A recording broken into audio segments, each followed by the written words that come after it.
Salam sejahtera dan selamat pagi. Berita Pagi Sarawak edisi Khamis 25 Jun bersama saya, Buma Win. Kita mulakan berita pagi dengan perkembangan ini. Kerajaan negeri sentiasa menepati janji kepada rakyat dalam setiap projek. Ketua Menteri Datuk Patinggi Abang Johari Tun Nopeng berkata, antara buktinya adalah menerusi pelancaran projek Rumah Spektra Permata yang dilancarkan pada 2016 dan kini dijangka siap penghujung tahun ini. Datuk Patinggi Abang Johari berkata sebanyak 86 buah rumah spektra permata di Kemuyang kini sedang dibina di kawasan itu dengan sebahagiannya sudah pun siap. Bagi menambah baik perancangan sedia ada, kerajaan negeri merancang untuk membuka jalan baharu bagi membolehkan penduduk yang bakal berpindah ke kawasan perumahan baharu itu mempunyai jalan akses yang singkat untuk bergerak keluar masuk ke kawasan bandar. Ke arah itu, jelasnya sebuah jalan baharu sepanjang 9 km akan dibina sebagai jalan pintas dari kawasan Kemuyang menembusi Jalan Teku Pasai Siong. What we do now is we have delivered the initial project until today and will be continued under the 12th Malaysia Plan. That is beginning next year, 2021. Beliau memberitahu demikian dalam sidang media selepas melakukan lawatan ke projek perumahan spektra permata di Sibu semalam. Turut hadir pada lawatan itu Menteri Muda Pendidikan, Sains dan Penyelidikan Teknologi Dr. Anwar Rapai yang juga adu nangka. Pekerja warga Indonesia yang mempunyai permit kerja yang sah dibenarkan memasuki Sarawak. Timbalan Ketua Menteri yang juga pengerusi Jawatan Kuasa Pengurusan Bencana Negeri JPBN Sarawak, Dato' Amar Douglas Sugambas berkata, mereka wajib menjalani kuarantin selama 14 hari di pusat kuarantin yang ditetapkan dan ujian swab dilakukan pada hari ketibaan serta hari ke-10. Kos kuarantin di pusat kuarantin yang telah ditetapkan dan ujian COVID-19 pada hari ketibaan dan hari ke-10 akan ditanggung oleh majikan. So the employer have to pay for the quarantine as well as the testing. Beliau menyatakan demikian dalam sidang media perkembangan COVID-19 Sarawak di Kuching.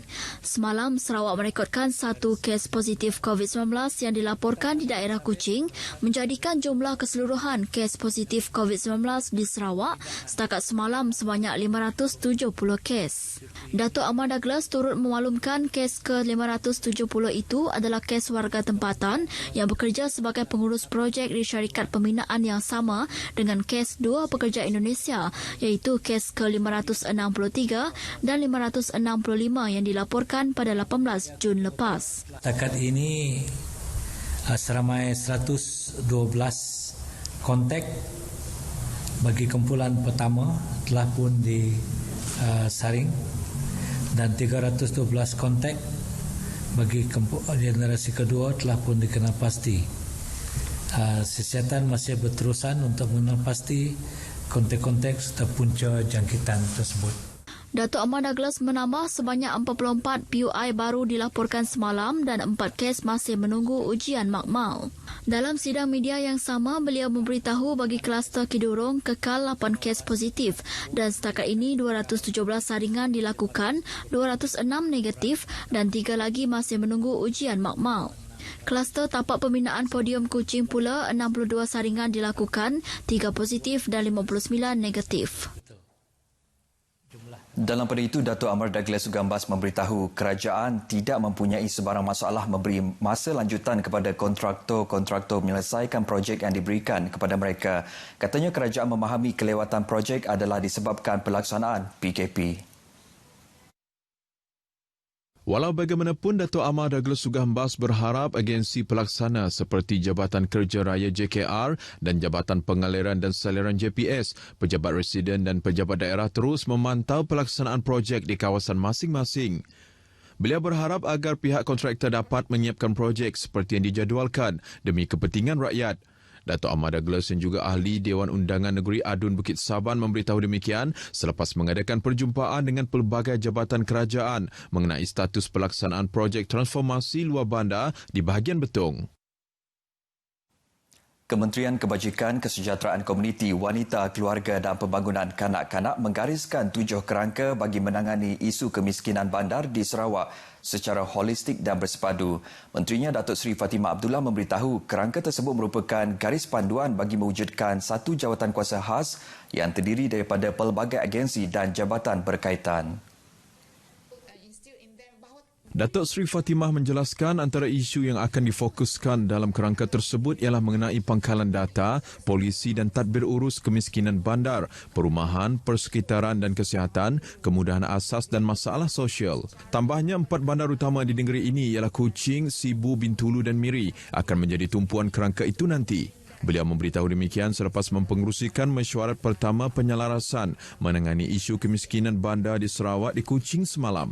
Beliau juga menambah pelbagai implikasi kemiskinan bandar yang telah dikenal pasti, antaranya ialah risiko kesihatan, masalah sosial, ekonomi dan juga kesan psikologi.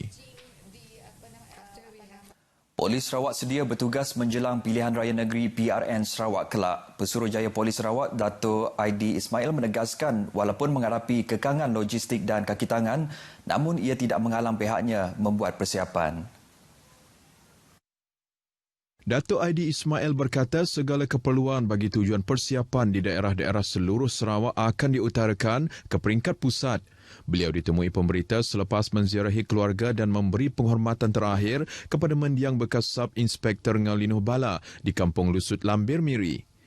Berusia 79 tahun, mendiang mula berkhidmat pada 14 Januari 1961 sebagai anggota polis sebelum bersara daripada perkhidmatan polis pada 31 Disember 1995. Atas keberanian dan pengorbanan mendiang ketika dalam perkhidmatan, mendiang telah dikurniakan pingat Seri Pahlawan Gagah Perkasa pada 6 Julai 1972. Mendiang akan dikebumikan di tanah perkuburan Kristian SIB Lambir pada esok hari. Mendiang meninggal dunia di Hospital Miri akibat diabetes dan komplikasi paru-paru kira-kira jam 6.47 petang Selasa. Polis Kuching menahan 6 lelaki tempatan Selasa lepas disyaki melakukan pemerasan ke atas seorang subkontraktor di sekitar Bandaraya Kuching. Pemangku Ketua Polis Daerah Kuching, Superintendent Merbin Lisa dalam kenyataannya berkata, tangkapan dilakukan oleh sepasukan anggota dari Jabatan Siasatan Jenayah Ibu Pejabat Polis Daerah Kuching sekitar pukul 3 hingga 9 malam. Superintendent Merbin menjelaskan tangkapan tersebut susulan satu laporan polis yang dibuat oleh seorang subkontraktor di tapak pembinaan jalan raya di sebuah taman perumahan di Kuching pada 19 Jun lepas. Dalam kejadian berkenaan, mangsa mendakwa didatangi ahli kumpulan tersebut yang mengaku sebagai penjaga kawasan pembinaan itu dan seterusnya menuntut wang pemerasan daripada mangsa. Beliau memberitahu berdasarkan siasatan awal ke atas ke-6 suspek, pihak polis percaya kumpulan itu turut terlibat dalam satu lagi kejadian dengan modus operandi yang sama. Semakan rekod lampau pula mendapati kesemua suspek mempunyai rekod berkaitan jenayah dan narkotik. Hasil pemeriksaan air kencing mendapati 4 suspek positif dadah jenis metamfetamin. Kesemua suspek kini direman selama 4 hari. Proses pembukaan semula sekolah semalam berjalan lancar di daerah Tatau dan Sebauh. Pihak Pejabat Pendidikan Daerah PPD Tatau Sebauh hadir memantau ke sekolah bagi memastikan garis panduan yang ditetapkan Kementerian Pendidikan Malaysia KPM dipatuhi.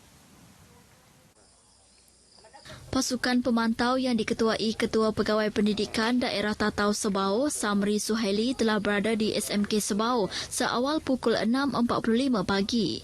Para pelajar terlebih dahulu beratur di luar pagar sekolah sebelum masuk dan diperiksa serta dicatatkan bacaan suhu badan sebelum bergerak masuk ke dalam kawasan sekolah.